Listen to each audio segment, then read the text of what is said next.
നമസ്കാരം. ഞാൻ doctor Ruby Shaheer, Kottakkal Aster MIMS ഹോസ്പിറ്റലിലെ സീനിയർ ഗ്യാസ്ട്രോൻട്രോളജിസ്റ്റാണ്. March 2025 international cancer awareness programme ആയിട്ടുള്ള മന്തായിട്ടാണ് ആചരിക്കുന്നത്. അതായത് വൻകുടലിലെ ക്യാൻസറിനെ പറ്റി സാധാരണ ജനങ്ങൾക്ക് അവബോധം കൊടുക്കാനുള്ള ഒരു മാസം. അപ്പോൾ വൻകുടലിലെ ക്യാൻസറിന് എന്താണ് ഇത്ര പ്രത്യേകത എന്ന് നിങ്ങൾക്ക് തോന്നാം. സാധാരണ പല ക്യാൻസറുകളും വളരെ ലേറ്റ് സ്റ്റേജിലാണ് നമ്മൾ ഡയഗ്നോസ് ചെയ്യുന്നത്. അത് ഡയഗ്നോസ് ചെയ്യുമ്പോൾ തന്നെ മിക്കവാറും ചിലപ്പോൾ ലങ്സിലേക്കോ ലിവറിലേക്കോ ഒക്കെ സ്പ്രെഡായി കാണും. ആ ഒരു സ്റ്റേജിൽ ക്യാൻസർ ഡയഗ്നോസ് ചെയ്താൽ അതിൻ്റെ ചികിത്സയുടെ ഫലപ്രാപ്തി വളരെ കുറവായിരിക്കും. എന്നാൽ കോളൻ ക്യാൻസറിൻ്റെ പ്രത്യേകത നമുക്ക് പ്രതിരോധിക്കാൻ പറ്റുന്ന, അതായത് കോളൻ ക്യാൻസർ വരുന്നത് തടയാൻ പറ്റുന്ന ക്യാൻസറുകളിൽ വളരെ അപൂർവം ക്യാൻസറുകൾ ഒന്നാണ് കോളൻ ക്യാൻസർ. അതെങ്ങനെയാണെന്ന് വെച്ചാൽ, കോളൻ ക്യാൻസർ വരുന്നത് കുടലിനകത്തുണ്ടാകുന്ന ചെറിയ തടിപ്പുകൾ, ഒരു 8 മില്ലിമീറ്റർ സൈസ് അല്ലെങ്കിൽ 5 മില്ലിമീറ്റർ സൈസുള്ള നമ്മളുടെ മഞ്ചാടിക്കുരുവിൻ്റെ അത്രയ്ക്ക് വലുപ്പമുള്ള ഒരു ചെറിയ തടിപ്പുകൾ, പോളിപ്പ് എന്നാണ് പറയുന്നത്. ഈ പോളിപ്പുകളിൽ നിന്നാണ്. അത് 5-10 വർഷങ്ങൾ കൊണ്ട് ആണ് വളർന്ന് ക്യാൻസർ ആകുന്നത്.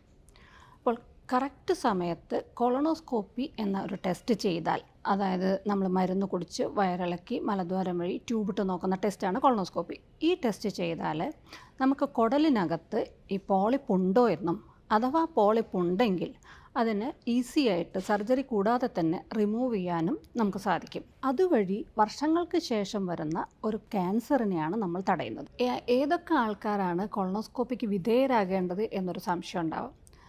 ഹൈ റിസ്ക് പോപ്പുലേഷൻ, അതായത് നമ്മുടെ ഫസ്റ്റ് ഡിഗ്രി റിലേറ്റീവ്സ് അല്ലെങ്കിൽ സെക്കൻഡ് ഡിഗ്രി റിലേറ്റീവ്സ്, അച്ഛൻ, അമ്മ, സഹോദരങ്ങൾ, ഇവർക്കാർക്കെങ്കിലും ക്യാൻസർ ഉണ്ടെങ്കിൽ തീർച്ചയായിട്ടും ആളുകൾ, അതായത് അച്ഛനാണുള്ളെങ്കിൽ മക്കൾ, സഹോദരങ്ങൾ, അവർ നിർബന്ധമായിട്ടും കൊളോണോസ്കോപ്പിക്ക് വിധേയരാണ്.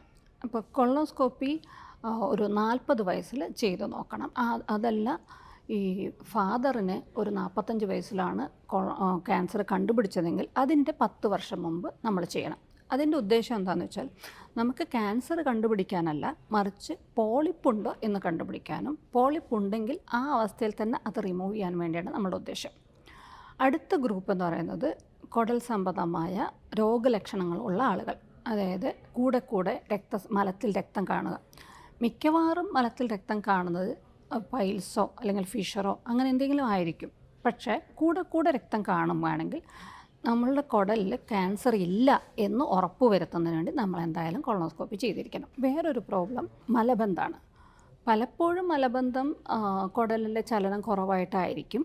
പക്ഷേ കൂടെ മലബന്ധം വരുന്നു, മരുന്ന് കഴിക്കുന്നു, പിന്നെ വയറിളക്കി പോകുന്നു, പിന്നെ വീണ്ടും ഇത് ആവർത്തിക്കുന്നു. അങ്ങനത്തെ ഒരു അവസ്ഥയുണ്ടെങ്കിൽ എന്തായാലും നമ്മൾ കൊളോണോസ്കോപ്പി ചെയ്ത് കുടലിനകത്ത് ക്യാൻസർ ഇല്ല എന്നുള്ളത് ഉറപ്പാക്കണം. ഇതിനെല്ലാം പുറമെ തന്നെ ഇപ്പോഴത്തെ WHO നിർദ്ദേശപ്രകാരം നമ്മളുടെ ഈ ഇപ്പോഴത്തെ ജീവിതശൈലിയുടെ മാറ്റം കാരണം ഒരുപാട് കോളൻ ക്യാൻസറിൻ്റെ ഇൻസിഡൻസ് കൂടി വരുന്നത് കൊണ്ട് ഒരു 45-50 വയസ്സ് ആയാൽ ഈ പറഞ്ഞ ലക്ഷണങ്ങളോ ഫാമിലി ഹിസ്റ്ററിയോ ഒന്നും ഇല്ലാതെ തന്നെ നമ്മൾക്ക് കൊളോണോസ്കോപ്പിക്ക് വിധേയരാകാം.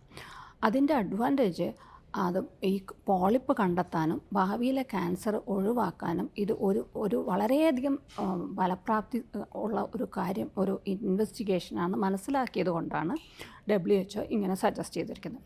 ഈ ഒരു അവയർനെസ്, അതായത് നമുക്ക് കുറച്ച് കരുതലോടുകൂടി ടെസ്റ്റ് ചെയ്താൽ ഭാവിയിലെ ഒരു ക്യാൻസർ, ഒരു വലിയ മാരകമായ ക്യാൻസർ ഒഴിവാക്കാം എന്നൊരു മെസ്സേജ് സാധാരണ ജനങ്ങളിലേക്ക് എത്തിക്കാൻ വേണ്ടിയാണ് ഇന്നത്തെ ടോക്ക്.